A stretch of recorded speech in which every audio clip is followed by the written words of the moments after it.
রাশিদ, ভালোই হয়েছে তুই চলে এসেছিস। তোকে একটা জরুরি কথা বলার ছিল। কি জরুরি কথা আব্বা? লটারি ফাটারি জিতলে নাকি? আরে লটারির থেকেও বেশি কিছু। আসলে তোকে আমি একটা কথা জানাইনি। এ আমার ছোটবেলাকার বন্ধু মুশারফ। ও আসসালামু আলাইকুম আঙ্কেল। ওয়ালাইকুম আসসালাম।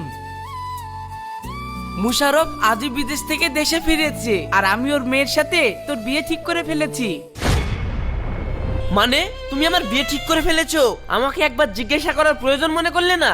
আরে আমিও তো আমার আব্বার পছন্দ মতো মেয়েকে বিয়ে করেছি, তুইও তোর আব্বার পছন্দ মতো মেয়েকে বিয়ে করবি, কি সমস্যা? কই গো শাইনিমা, একটু এদিকে আসে তো।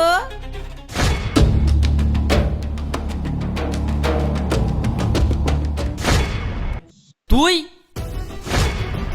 তুই এখানে? হ্যাঁ, এটা তো আমারই বাড়ি। আব্বা, তুমি এই মেয়ের সঙ্গে আমার বিয়ে ঠিক করেছো, যার মাথায় কিচ্ছু নেই, শুধু গোবর পোড়া, আমার সঙ্গে সব সময় ঝামেলা করে। কি? আমার মাথায় গোবর পোড়া? তোর মাথায় গোবর পোড়া? আব্বু, এই ছেলেকে আমি মরে গেলেও বিয়ে করব না। আব্বা, আমি ওই মেয়েকে বিয়ে করতে পারবো না। চুপ করো তোমরা।